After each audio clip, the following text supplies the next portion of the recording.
you can hear me.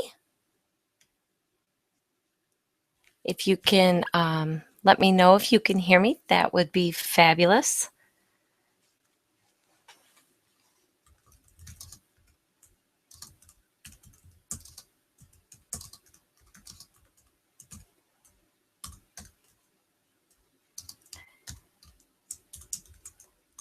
There is a bit of a delay, and so I just want to make sure before we get started that everybody's aware of that. I'm just going to hit the Hangouts button here one more time. It might kind of blink at you.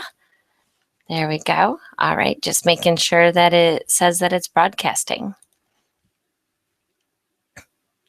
All right, so welcome everybody. We've got about 5 minutes before we're going to start. There is about a 1 to 2 minute lag in here, but I will be going ahead and making sure that I start right on time. I do know that on a school night, even 9 o'clock can feel late. So depending on where you're at, I do want to make sure that I get started right on time and can finish for you in that hour that we've got together. Oh, thank you so much, Tara. It's really helpful to know that you can hear me. As you guys know, I kind of rescheduled from yesterday because I've got this horrible cough. So I'm using a different microphone. Usually I've got one that kind of hooks on my sweater and it works a lot better, I think, than this one. So I apologize if the sound is bad, but this one I can turn away from, and the one that hooks to my sweater, I can't. So yeah, I wanted to make sure that I don't cough and kind of blow out your eardrums. I know I usually listen to these with headphones with my kiddos running around. Well, welcome, Josh. It's so good to see you there. Washington. So are we talking, I'm assuming Washington State, but that's great. I'm so glad you're here. I'd love to see, what do you teach? Do you teach Algebra 1 as well, or do you have other courses that you're teaching too? And Anna, you're from Michigan. I'm also in Michigan. I would love to know where you are at in Michigan. I am in Grand Rapids. So great. So the delay must not be as bad, Josh, because I just asked that question. So that's kind of exciting for me. The delay really bothers me when you guys are asking questions. So if you do have questions anytime during this webinar, please feel free to type them in at any time, because then I will make sure to get to them as soon as I can. If you wait till I ask, then I'm kind of sitting here with dead time looking for questions, so yeah. How cool that you guys both teach the exact same thing. Very fun. So if you are not yet involved in the conversation, feel free to jump in at any time, and we will get started in about 2 minutes. I'm just letting people know that if they haven't hit play, they probably can't hear it. So we've had that before. So I'll be sure to add that in there, because if they didn't hit play, they can't hear me telling them to hit play. I have my water here, so you may see that every so often. And I am going to make sure. Forgot to mute the sound there so you could hear every time you guys are commenting there. West Bloomfield area, and that's, I grew up in Union Lake. Before Union Lake, I'm probably older than you, and I'm assuming I am. Union Lake used to back up to West Bloomfield right by Keith Elementary, and that's where I went to school. And then my parents moved to Milford when I was in high school. And so, yeah, I went to Huron Valley. Yeah, so small world. I went to Lakeland High School and at Huron Valley right down the road. And so very cool. So you've got special ed, which is, yeah, its own thing. So thank you so much. I'm so glad you shared. I feel like a little piece of home is here with me. So that's really cool. All right, so it is 8 o'clock, and I want to make sure to get started right on time. Thanks everybody for, I'm so sorry that just popped up, but you teach at Lakeland High School. That's where I graduated from way back in 91. So if you want to see the big hair pictures, you can probably look on those graduation photos and see those big hair pictures back in 91. So that is awesome. So good memories there. It was before all the addition went on and all that good stuff. So it's kind of wild. But let's go ahead and get started. I am really excited to have you guys here today because we're all told to use brain research, and then we're told that all these, it just drives me crazy. Like we put these school improvement plans in place and they have to have this brain research, and it all seems so pie in the sky. So I wanted to share with you some of the things that I have learned through this whole experience. So I wanted to share just a little bit about my story. I teach and I taught a lot of at-risk kids who really struggled. And I started in Pasco County, where Tara's at, almost 20 years ago teaching. And I had kind of a split between, I had the lowest of the low, and then I had the honors classes as well. And it was kind of a really cool way to start. But I learned really quickly that those kids learn in a different way than others. Welcome, Patricia. So glad you could be here. And so what we've got is I had all these kids that I just really wanted them to succeed. And you could tell because they would get these little itty bitty pieces that they really wanted to succeed as well. But then you had this time crunch and you had to keep moving, but they weren't quite getting it. And the test was coming. And then we were telling the kids all about perseverance and sticking with it, but they were really wanting the instant gratification, which goes against working longer for stuff.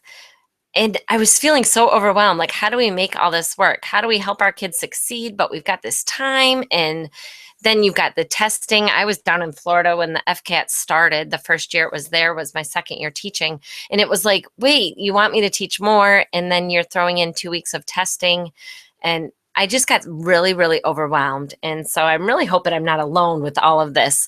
It felt really crazy. So I started doing some research, and I started going to conferences and just learning a ton. And what I noticed is if we teach, and it's not like a, get rich quick scheme. It's not something that's going to change overnight, but there were small things that I could do where I didn't see the instant payoff, but I definitely saw the payoff in the long run for my students throughout the school year. So this definition of learning I found, and I had written it down at a conference, and I even Googled it trying to give credit to somebody, but I can't find out who said it. But I love this definition of learning. It says learning is an active process. It takes place in the working memory as the learner abstracts meaning and connects this with the existing knowledge to then stick in the long-term memory. And so I love this idea of it learning not being something that we sit and get, but that we do, and we have to be active participants in it. And I think that's something we all understand, but that it connects with something. And this really goes with some of the brain research, and I will be sure to send that out to you tomorrow morning when I send the replay. It's been really cool to see how the brain connects things with what they've already known. And so it helps it to stick in that long-term memory. So I found this really cool. Keeping their attention is so hard. Keeping your attention right now, I'm sure some of you are off in Facebook land and you're checking your text messages and your emails. And if I'm saying anything that connects with you, like if I had to guess, Anna and Tara feel somewhat connected. Maybe I'm wrong, but they might feel somewhat connected because I have something to connect to them. And so kids must be learning. They must be learning or connecting things in order to stay focused. So we can say all we want about like kids can't focus nowadays, and that is true. But if they're really engaged in something, and we've seen kids do this, they really can stay focused. So we must help them to actually be learning something all the time. And I wrote a blog post, and it's actually been my most popular one. It's just be careful what you reteach, because if kids in the very beginning of the year learn they don't have to listen to you and they're not going to learn anything in your class, it really sets a bad precedent for the year going forward. So, making sure that every kid is kind of learning in that first couple weeks is really, really important, because keeping their attention is so hard. So the first thing that brain research tells us to do is to create a place of safety in our classrooms. And I can't even think, with recent events, with all the respect in the world for everything that people have gone through, kids need to feel safe. In order for their brains to work effectively, in order for them to be able to place things in the long-term memory, the chemical balance in there says they must feel safe. So we need to connect with our students. And this is good for you, handling the stress. They say teachers are interrupted, I think they said, over 5,000 times a day on average. And I wonder about that number. That could be an exaggeration, but I bet, I would love to see, how many times do you think you're interrupted per day? It'd be kind of interesting to kind of take a poll. So when you have a safe environment, your brain's able to handle all those interruptions. Now you think about your students trying to learn and go from class to class to class. If they're feeling safe, they are able to retain much more of that information. So how do we create that safety? So I brainstormed a couple ways that I've done that have really worked well for me. So one of the things that I love to do to connect with my students is I shake their hands every day. And I do this with every single student when they walk in. And I get a lot of kickback on this advice. This is in one of my courses that's in our membership. Is make sure you shake their hand every single day. And I really challenge teachers who take that course to do that. And I say, just pick one class. If you don't believe me, and I know you have to go to the bathroom in between classes, and how in the world are you going to stand there and greet them when you're dealing and putting out fires? I get it. I do. I really do, because I had the same pushback when I was told that I needed to shake their hands at the door.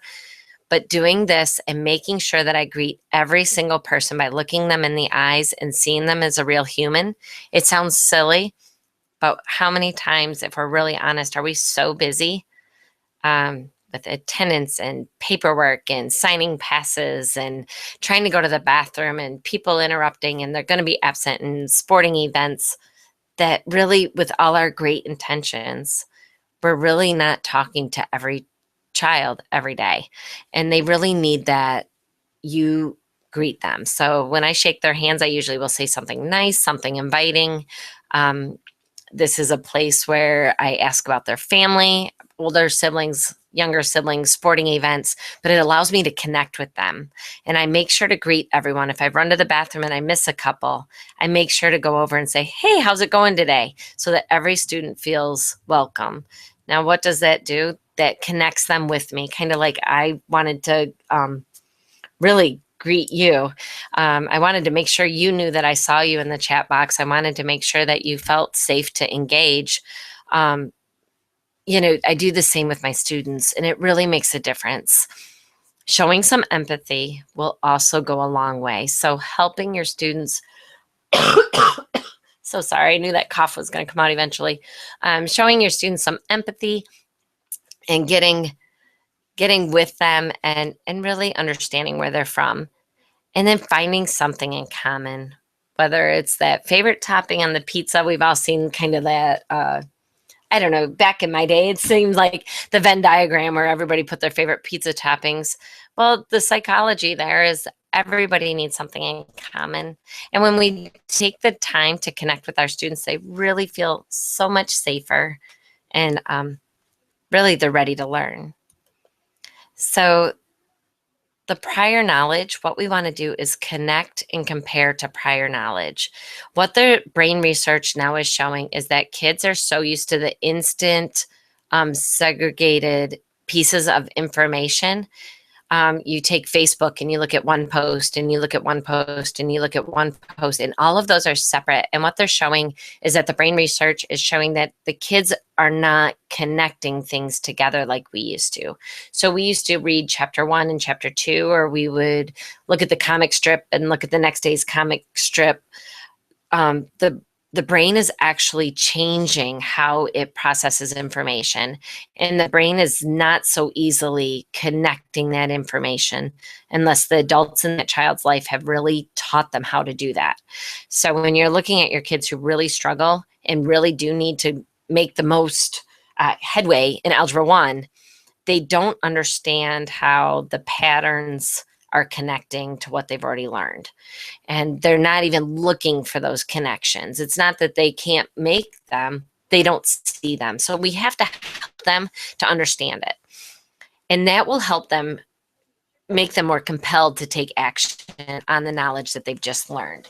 So when we connect something, whenever we connect it to something we already understand, it actually compels people to take action on that knowledge, which really I thought was a really cool, in this piece of research I've also included on that doc that shows that how people are, when they connect information, they actually want to act on it. They actually want to go the next step. And I thought that was so cool.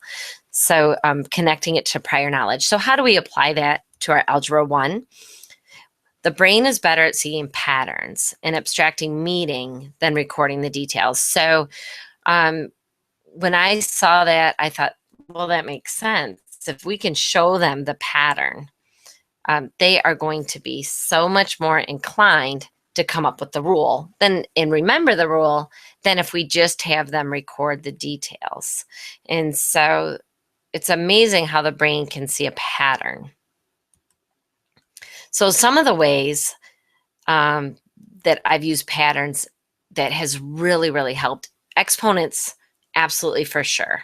So I will give them, x squared equals x times x, and 3 squared equals 3 times 3, and 3 to the 4th power, and we do 3 times 3 times 3 times 3. And I show them the next one, we'll do a power of a power, and we'll work that out. And I'll show them just the answers, and I'll have them come up with the rules. So instead of giving them the rules and making them do the problem, I show them the answers and have them give me the rule, because the human mind will notice those patterns. Then I'll put up the next rule and I'll say, what's different here? What's not the same? So I'll give them the next exponent rule and ask them, what's different here? I'll give them the graph of a line and tell them the slope and ask them how I figured it out. And we'll put 3 or 4 or 5 or 6, depending on the group, up on the board and have them show them the graph, show them the answer, and ask them, how did I figure that out? And it's amazing how awesome the kids are at figuring that out. Sorry, just need a quick drink of water there. I don't want to start coughing on you. So the parent functions are another one. I love doing that with the parent functions. For those of you who are in the Desmos webinar, you might have seen where you could put in, and if you haven't seen it, it's certainly on the website, and I'm happy to send you the link to that. But you can graph a parent function and then move it with just a slider, and it works really, really well, where kids are able to make the pattern. Then they're able to understand the rules. So does anybody else find that kids can figure out the pattern if you give them the answers? I feel like our chat box is a little quiet. I want to make sure you guys are still there and that I'm not ignoring you. Mine's reloading right now. I just lost it. There we go. So we're definitely wired to make sure that we get the differences and we get, those patterns. Terry, just saw your note about being interrupted 5,000 times. Absolutely. Couldn't agree more. It seems crazy. So the kids will see the patterns. So every day, if you think, what pattern could these kids notice? It will be amazing if you just take 10 minutes and switch that around. I know some of your class periods, I'd love to know, how long are your class periods? Because that's really important. I know I love that, Tara. You just did that with your sequences this week, because I was just putting together some PowerPoints on those as well, and it works really, really well. So how long are your hours? Because that can really play into how this works. Some of your classes, I know you have them all day long, but you have 7-hour days, and then other people are on block schedules. So, okay, so 1 hour, 50 minutes. I'm so excited that the delay is not so long today. So you're doing pretty good. Some people's classes I've noticed are like almost 2 hours long, and I was just thinking, that is not how a kid's brain works. So an hour, you can split that up really well. We're going to talk more about that in just a couple minutes as well. So I love that you did that with sequences. So 53. So we have everybody here that's being vocal right around the same time. Kate, I love your comment. Isn't it amazing what 10 minutes can do?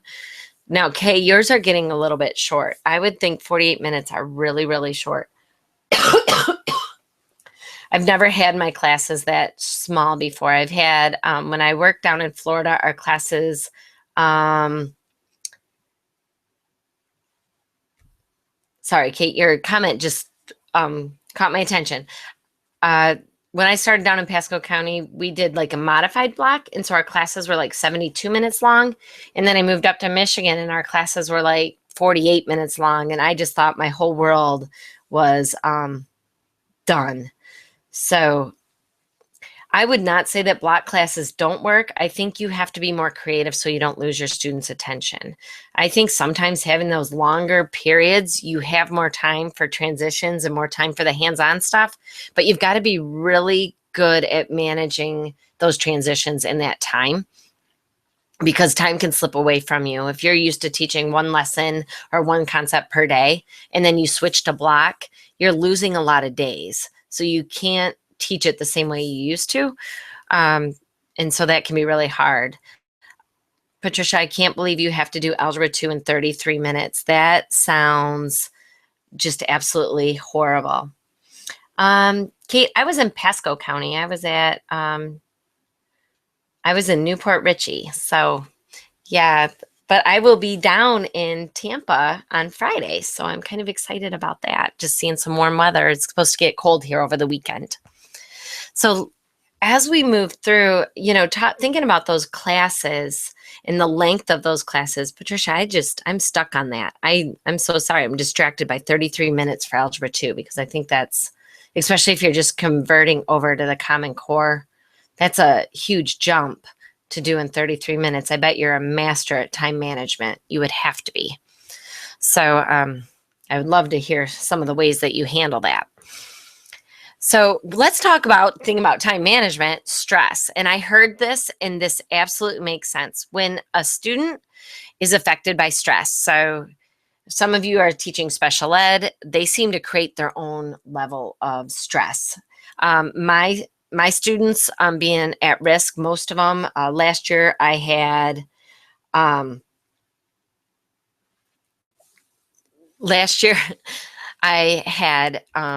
93% at risk. They came in with stress. They created stress every passing time. There was stress. And what stress does, it releases those chemicals in the brain that prevent the brain from working efficiently. And so if a student has had a rough night at home, and unfortunately I am horrible. A personal story. It's like I had that day where the kids were up all night. They've all been sick. I've had too many sick days. I'm trying to get back. And the student comes in and she's just all drama and up in my face, up in my desk the first second I'm back. And I kind of snapped at her, and it wasn't on purpose. We have every good excuse, but I have to say that I kind of lost her. I lost her. It took a good 3 or 4 days, I felt like, to get her back. And we had a good relationship. And so, which almost made the fact that I snapped at her hurt more, kind of like when a good friend, comes at you a little bit more. It hurts more than somebody you don't care about. And what that did is I noticed her, her problem, her ability to solve problems really just sank through the gutter. It was really, really upsetting to me. I found it, but then it made sense. I had really stressed her out and she cared about me, and I snapped at her. Stress can take a student's ability to come up with 5 ways to solve a solution and whittle it right down to 2. And sometimes 1.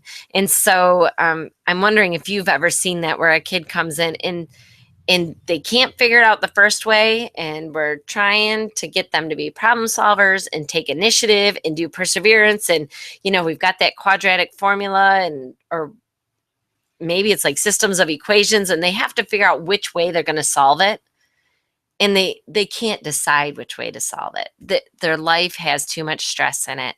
And so if we can create a place where we invite them in, you will notice that their ability to problem solve and their ability to stay focused during your class, because they're going to feel productive, it's just amazing. And I know shaking their hands, some of you are like, there's no way I can do that. I've said that. I get it. There's no way I can do that. Find a way that you can connect with each student. For me, that worked. Shaking their hand worked. It forced me to be very conscious about it, and I was able to really reduce their stress. They came in with a bunch, but they were able to tell me. I had one student, and I'm just going to call every single male student Mike and every female student Sue, so I don't say anything I shouldn't. But Mike would come in every day, and his home life was horrible, and I knew it, and he shared with me earlier, but that I shook his hand every day, and he could give me the thumbs up or the thumbs down. That's all he wanted to give me. But I knew how his night went. And he was able to share with me that little bit. He was able to concentrate a lot more in my class. It was quite amazing to watch that, because I started that connecting with each student in about October, and his success rate really went up. And so I'm hopeful that that will work for you as well. Now, Kate, it can't be raining. That's not okay, although I do have my umbrella pack because I did live there for a couple years. And then, Rick, I'm really loving the fact that you got to teach a year-long block. How wonderful to have your math students for 106 minutes per day all year long. See, I was thinking of block as when I taught it, I lost days. So that's just fabulous. You look at Patricia's trying to teach Algebra 2 in 33 minutes, and you get 106. It's quite a difference there, I guess, depending on your group. And that's where some of the brain research stuff really, I really struggled with it. And we're going to get into a couple of those things right here. This is where the slides are going to slow down just a little bit. Too much information. We cannot expect students to retain information if they have not had time to connect the dots and discover the patterns. This is where I really feel strongly. This is what changed my class quite a bit. It's called layering your lessons, and I have a whole 20-minute lesson just on this. But to give you an overview, is I will actually take my lesson, my algebra lesson, and the brain can only absorb so much information. If you've ever sat in a conference where they don't,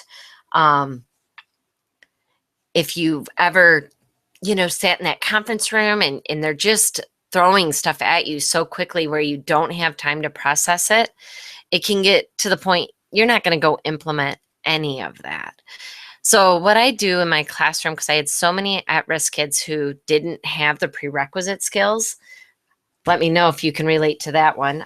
They just really did not have the prerequisite skills that they needed to be successful.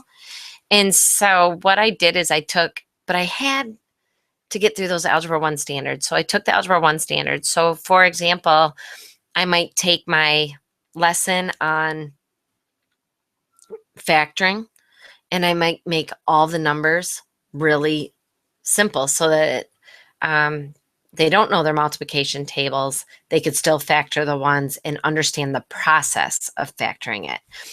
Okay, so once they understand the process of factoring it with the easy numbers, the next layer might be adding the larger numbers. So when they're factoring it, and let's say we're doing it where the leading coefficient is 1, all my numbers at the end here for factoring are nice, easy multiples. And then we got into the bigger multiples, and then further, even bigger. And then we added in that leading coefficient of not being 1, but making sure that it all works. For some of the story problems or quadratics, I had them learn it without decimals and without fractions first. I made sure they understood the Algebra 1 standard first, and then I was able to layer in the fractions and the decimals. So what I was seeing is before, and again, teaching is, we all want the best. So please take my failures with knowing that I really wanted the best for my students. I think we can all relate a little bit. But my students were really bad at fractions, so I kept teaching fractions, but then I'd throw them in on every single problem because I'm like, my kids need more practice with fractions. Well, the problem is they didn't get fractions or the topic. It was too much for them to learn all at once. But when I started layering the lessons, I made sure they understood that algebra topic first, and then I added those prerequisites into it. They were able to take that information. And what surprised me is they were able to take in that information faster. I apologize. I have teenagers at home, so the phone's ringing. Um, so, but by taking and layering those lessons, we've got the, and doing one skill at a time, even though I still was able to get through it. I'm thinking of you still at that 33 minutes. I was able to get through maybe 10 minutes with just the basic algebra lesson and then 10 minutes with that prerequisite skill worked in. They were actually way better at getting both of those skills than if I had tried to mix them together in the very beginning. The brain can only take so much information at once, and they need to be able to connect it every single time. I hope that makes sense. Sometimes I get a little pushback on that. They do need to be able to put it all together, and I'm not saying they shouldn't. I'm just saying introduce it one at a time. Make sure that they can get one concept at a time. And the brain research will show that when you introduce the one concept first, you connect it to what they've already learned, and then you add those prerequisite skills and again connect that to what they've already learned. They will be able to do that nicely and do much better with it. So I'm thinking time, how the time of your class, for those of you with an hour-long class, that's doable. I'm worried about 33 minutes. I'm loving Rick, and I think a lot of people are probably jealous of Rick right now, being able to slow down and really make sure that they get it really well.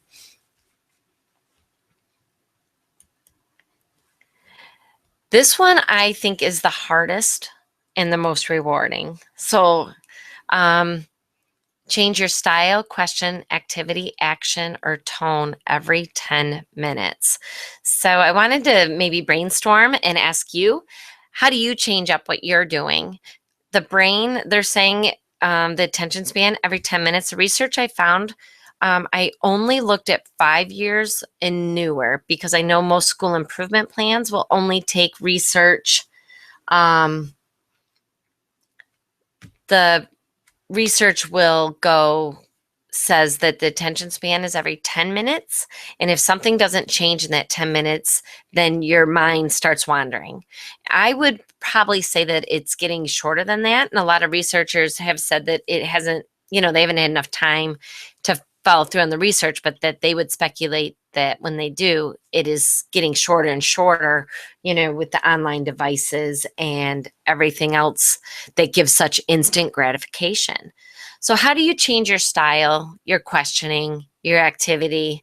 I notice even within a PowerPoint, they have to write something down, then we might do something in that notebook, and then they might have to look for the pattern.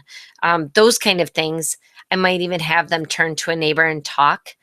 Some of these things that are really good for the brain can be very, very difficult depending on your group of kids. So let me elaborate on that a little bit. So when I first thought about, gosh, I really want to make sure that I switch it up every 10 minutes. So we're going to, I'm going to introduce something. I'm going to have them partner share. Then I'm going to have them, write it in their notebooks, what they've got. And then we'll come up to the PowerPoint or the notebook or the smartboard and share. I'd had them come up to the whiteboards and we draw lines, and each group would have to give some activities or make up a problem, some sort of thing to mix it up every 10 minutes. I noticed for some groups that works really, really well. And it was amazing. And sometimes it'd be a group that I didn't even expect. And then with other groups, because of, as much as you try to create that safe environment, they weren't safe. They were still distracting class. They were still finding some things, some way to distract. I love what Anna's saying. She did partner work and then the pair share, moving around the room to complete questions, interactive notebooks, hands-on activities. Those are absolutely I love all of those. Now, how many of those, I'm curious, how many of those can you fit into one of your 1 hour classes? And I say approximately because a lot of us were close to that. Patricia's hers are short. But how many of those could you fit into one class? So I'm taking a look because I was able, my classes were close to 60 minutes, just a little under last year. And I would be able to really mix in probably about 4, like by the time we came in and we did our bell ringer and then, introduced the topic or reviewed yesterday. And then introduce something new, and then I would try to have them do something with that, whether that was a partner share or, so changing that every 10 minutes. I love that, Tara. You got 3 or 4 in every single day is phenomenal.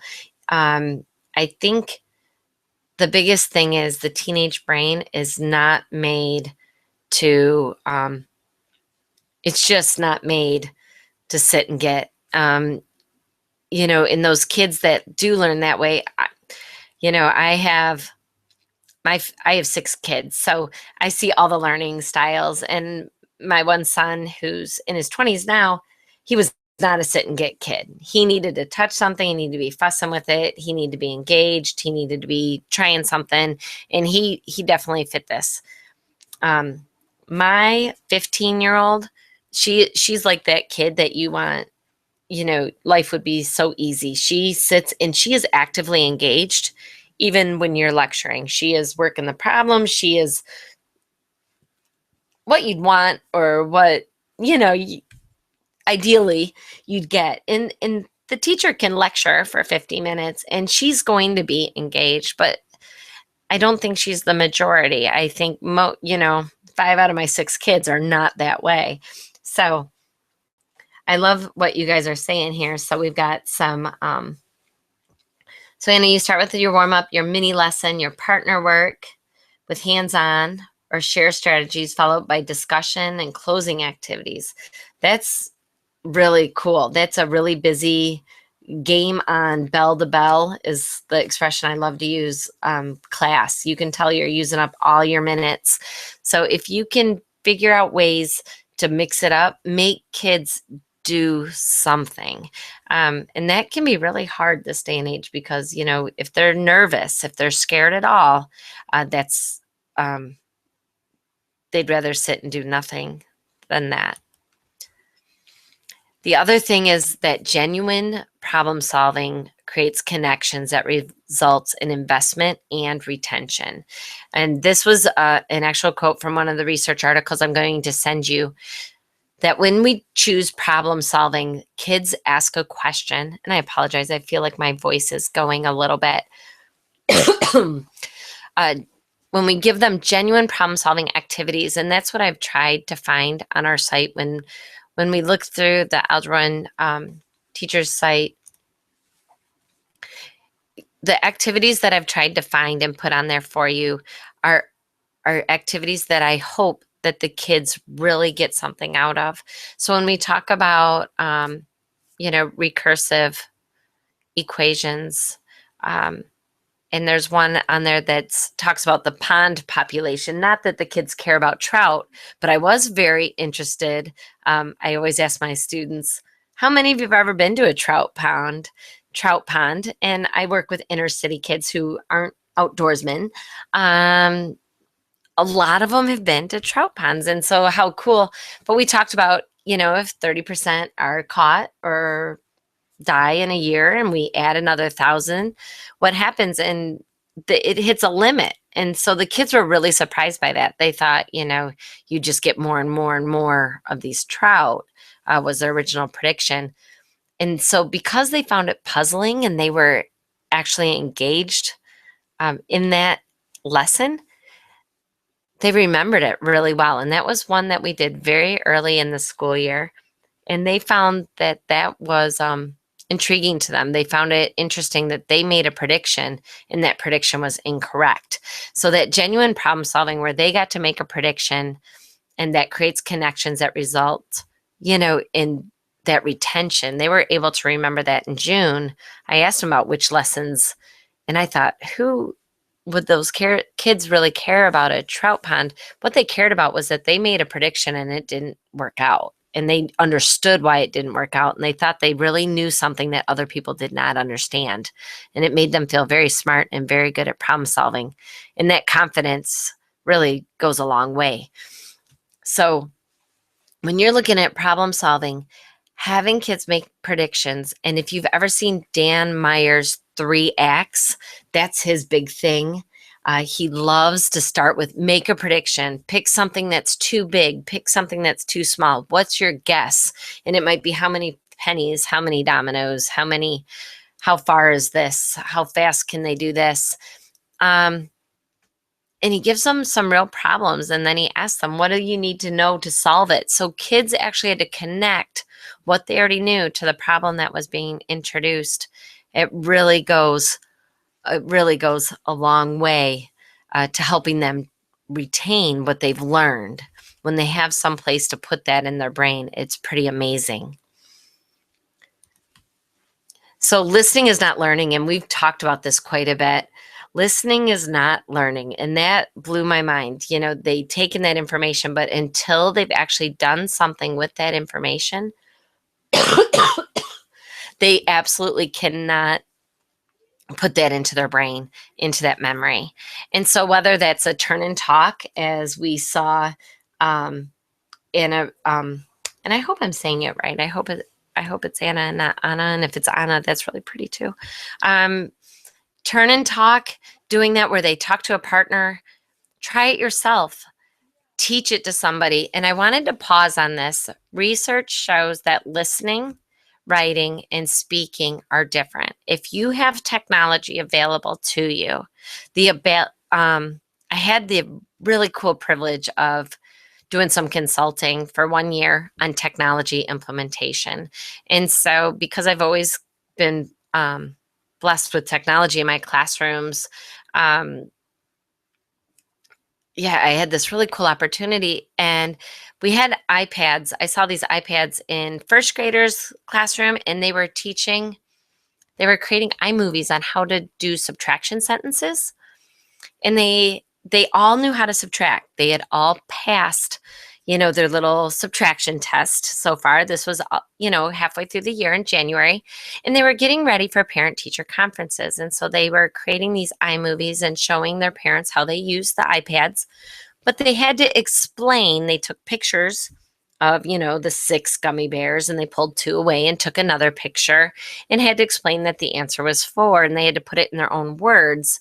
And I had the very cool privilege of sitting with these first graders. And when they had to put it in their own words, you could see their brains just working so hard to process the information, think about what language to attach to it, and connect that to what they'd already learned about subtraction. The cool part is I also walked into a high school class, and they were creating iMovies about what they had learned and connecting it to a story problem. And I was watching the exact same process because they had to connect vocabulary to it and use it. And then I went back to those teachers and I said, how'd they do on the test on those types of problems where they actually took the time to teach it and record themselves teaching it? And they said they did phenomenal. They didn't miss. It was in their memory. Because they had to do that. And you think about what you teach. If you teach it first hour, you can teach it second hour without looking at it. It puts it in a different part of the memory. So if you have the privilege of having some technology for your students, allowing them to teach it, what's cool is they will re-record themselves 6 times till they get that vocabulary right, because they won't want it to be videoed wrong. And so it's really cool to watch them process it. So I put down create a video and then process it and learn it. And so in what way I've had people cut out numbers and organize them into the Venn diagram as to what type of numbers they are, because they had to physically move them and do it. My students didn't get those normal ones wrong. Is this a whole number? Is this an integer? Is this a rational number? Is this an irrational number? they had that down pat. So, and I've done the same thing where I've done matching activities. I had envelopes and laminated some exponential problems and the answers, and they could match them up and then check them on the back. They had the color dots on the back. Anything where they have to process it and look for a pattern. I've also given kids just a bunch of problems.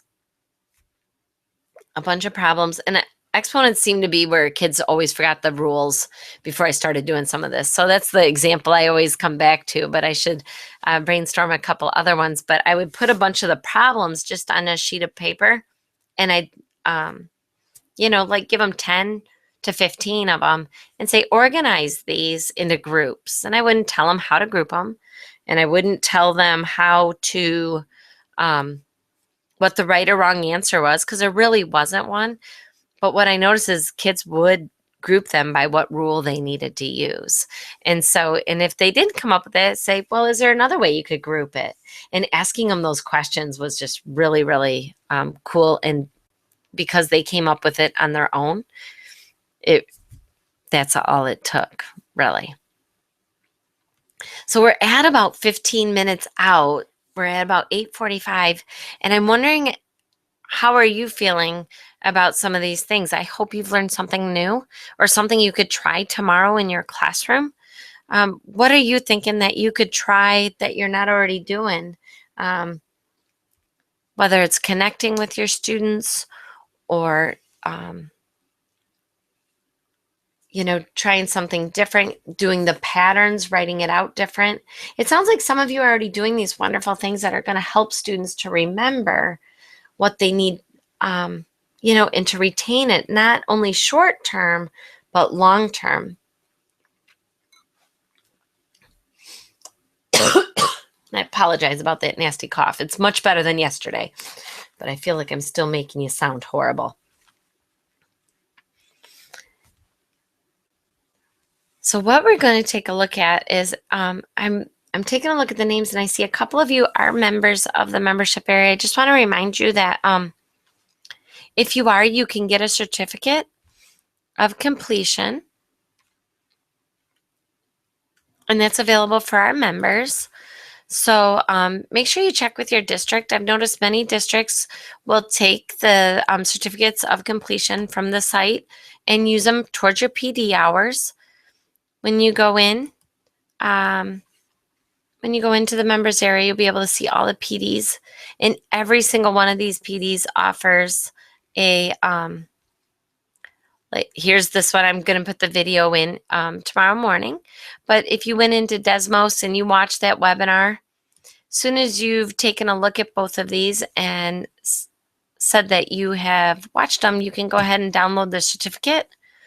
And then it comes as a PDF, so you can go ahead and print that and turn it into your district. And then if you do need an outline, I am in the process of adding outlines to them so that you're able to turn that into your district as well. I'm so sorry. Really, my voice is getting quite bad. So that is definitely there. I like that, Tara. You want to give the handshakes at the door just because you taught them how to give a proper handshake on the first day. And what a gift to be able to teach your students that, because when they walk in and they meet a new person, or they meet the parents of that boyfriend, or especially when they're going for that first job, to have the confidence that you've walked in every day, you've shaken a hand, it's not intimidating, you know how to look at them right in the face, and you know exactly how to do that. What a gift you've given to your students. And just to be able to look them in the eyes every day and see them as a human. I just wonder how many of our students go through the day and no one truly sees them. Not because I don't think anybody would ever do it on purpose. I know I certainly did not do that on purpose. But it breaks my heart to think that just a lack of awareness made me do that to some of my students. That is wonderful. So I am so sorry. My voice is getting really bad. I might cut it just a couple minutes short if you guys don't mind. But I did want to let you know that just for attending the webinar for the next 24 hours, I did want to give you a discount with full disclosure. We have had some technology issues. And so I'm entering today, I entered about 20 documents, and we're going to be doing that every day. I've actually hired somebody to help us with our technology. So if you do choose to become a member, and I understand, not all the documents are there yet. And I want to make sure that you know that. I will be holding having the webinar pricing. If you are having a district help you pay for that, please go ahead and just um, fill out the form. There's a link right above it, and then I can hold that pricing for 30 days, and it's no problem whatsoever. But if you want to use the link, that'll get you to the special webinar pricing. Pardon me, I'm so sorry that I sound like that. For $297 per year, so it's a full $100 off, or $29 per month, and that'll get you great pricing to get started. And if you just wanted to join for a month and see what we're about, I never take it personal if you decide this doesn't work for you or your classes. But what we do like to give you is some community and lesson plans and courses, and of course webinars, and the full courses with those PD. So if you wanted to see just a quick, anytime you're in the members area, you can click that members area. And I've set it up a couple different ways so that you could either just use all of the resources from Unit 1, and they scroll down quite a bit, and then, or if you prefer like a day-by-day plan, these are set up as well. And so, yeah, so if you want to be able to go through and have those different activities ready for you and presentations. I don't do full presentations because, as you saw from that, I don't think talking for an hour at kids going through PowerPoints is real productive. These are more like outlines for your class to help you stay organized and use those. And I love the idea of exit slips as well. So thank you so much. Thank you, Rick. I will feel better. I hope the coughing wasn't too loud in the microphone. I did not want to put this off again. I know so many of you took time out of your day to join, and I'm so grateful that you were here. Thank you so much. And I hope that I will send out tomorrow. I found a couple more of the research articles that you might be able to use in your school improvement plans. And I just wanted to add those, and I had already formatted that sheet. So I'm going to go ahead and add those and send those out with the replay tomorrow. So if you're in need of those research articles that for your school improvement plan, please feel free. Tomorrow I will send that out all formatted and ready for you to use those with small summaries for each one, so you know what you're looking for that we talked about here. But thank you so much for coming. I'm sorry I'm cutting it a little short. I feel like my voice is just not going to put up with any more moments. So thank you so much. I'll stay in the chat box a little bit if you have any other questions. And thank you so much for all your participation. It was so nice to talk to some of you. And yeah, I'll be down in Tampa, so I don't know what your schedule looks like, but I'm only staying until Monday. So thanks so much. And I hope you join us in the members area. Thanks again.